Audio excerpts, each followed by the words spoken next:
Sabe, em momentos de crise, quando tudo parece que vai desmoronar, existe uma promessa, uma declaração que vem direto do céu, feita para um povo que está em desespero, mas que oferece um caminho de volta.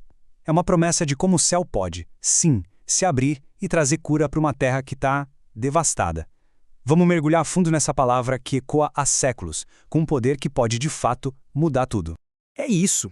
Tá aqui. A promessa central, o pilar onde toda a esperança pode ser reconstruída. E veja bem, isso não é uma sugestão. É uma condição divina. É quase uma fórmula celestial para a restauração. E para a gente sentir o peso de verdade dessa declaração, a gente precisa voltar no tempo, lá para o momento exato em que o céu tocou a terra para entregar essa palavra. Imagina só a cena. É um dos momentos mais grandiosos e mais sagrados de toda a história de Israel. O ar ali tá pesado, sabe? Carregado de reverência, de expectativa. Pensa bem, o rei Salomão acaba de dedicar o templo a Deus. A nação inteira está ali, presente. E na sua oração, Salomão é de um realismo impressionante. Ele sabe que o coração do ser humano é falho, ele sabe que o povo vai pecar. Então, ele faz um apelo, que os ouvidos de Deus fiquem sempre abertos para o clamor de um povo arrependido. E é então que, do meio do fogo e da glória, Deus responde.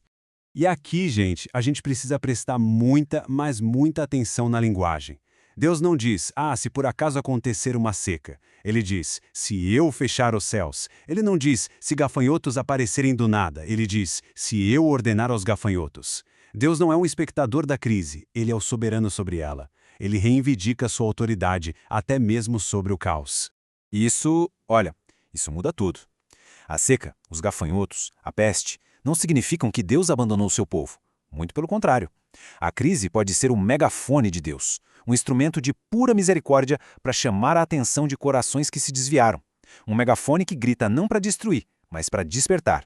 E é nesse cenário de crise que é soberanamente administrada que Deus apresenta o caminho de volta. E repare só para que ele está falando. A ordem não é para o mundo, é para a família. Ele diz, se o meu povo, que se chama pelo meu nome. A cura da nação, percebe? Não começa no palácio, não começa na economia, começa no coração do povo de Deus. E para isso, ele estabelece 4 condições muito claras.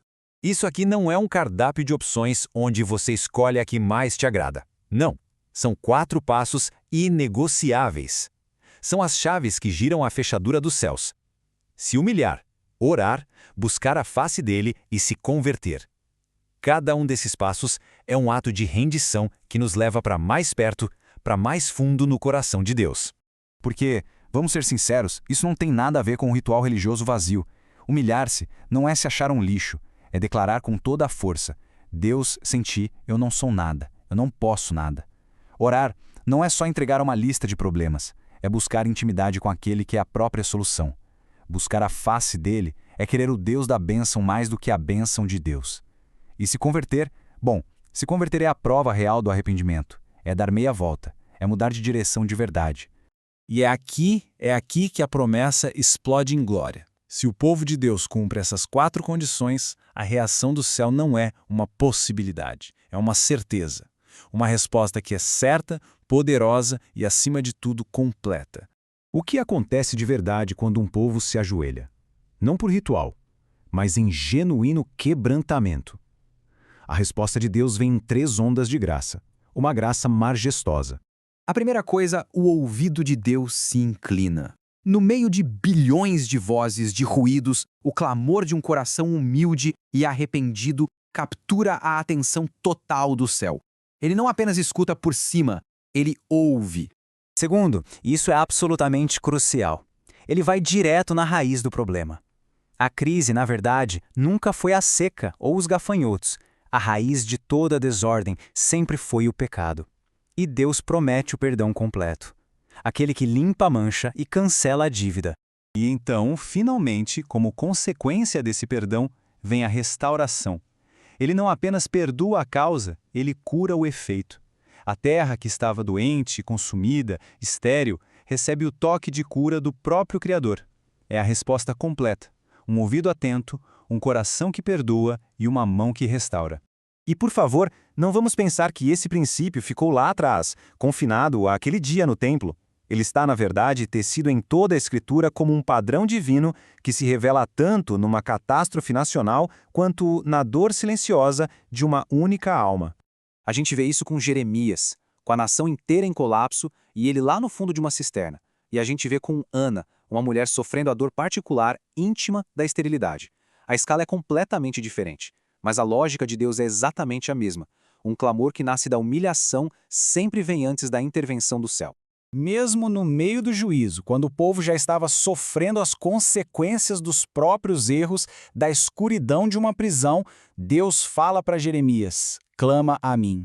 O canal da oração nunca, jamais é fechado por Deus. É o nosso orgulho que bloqueia esse canal. Então, tá. O que essa promessa tão antiga tem a dizer para a gente no meio do barulho e da ansiedade do nosso século? As nossas crises hoje podem ter outros nomes, mas a raiz espiritual e a solução divina permanecem exatamente as mesmas. Talvez a seca que a gente enfrenta hoje seja uma profunda secura espiritual, uma indiferença. Talvez os gafanhotos de hoje sejam as ansiedades, os medos, que devoram a nossa paz, a nossa alegria, a nossa fé. E talvez a peste seja essa frieza, essa divisão, esse cinismo que infecta nossos relacionamentos e nossas comunidades. E para essas crises modernas, a promessa antiga continua de pé. A mudança de verdade não virá de um novo plano econômico, de um novo líder político ou de uma nova tecnologia. A cura, a restauração de verdade começa no único lugar que pode mudar tudo, no coração quebrantado do povo de Deus, de joelhos no chão. Essa é a ordem divina. É uma lei do reino e ela não muda. Não existem atalhos, não tem como pular etapas. Primeiro, a humilhação. Depois, a exaltação. Primeiro, o arrependimento. Depois, a cura. Primeiro, a busca desesperada. Só então, a resposta gloriosa que vem do céu. O céu não está fechado. O trono de Deus não está vazio e a sua promessa não tem data de validade. Ele ainda ouve, ele ainda perdoa e ele ainda sara. A grande questão que ecoa hoje, que ecoa agora, não é sobre a disposição de Deus, é sobre a nossa. Nós estamos dispostos a nos humilhar, a orar, a buscar a face dele e a nos converter dos nossos maus caminhos? Porque se nós estivermos, o céu vai responder.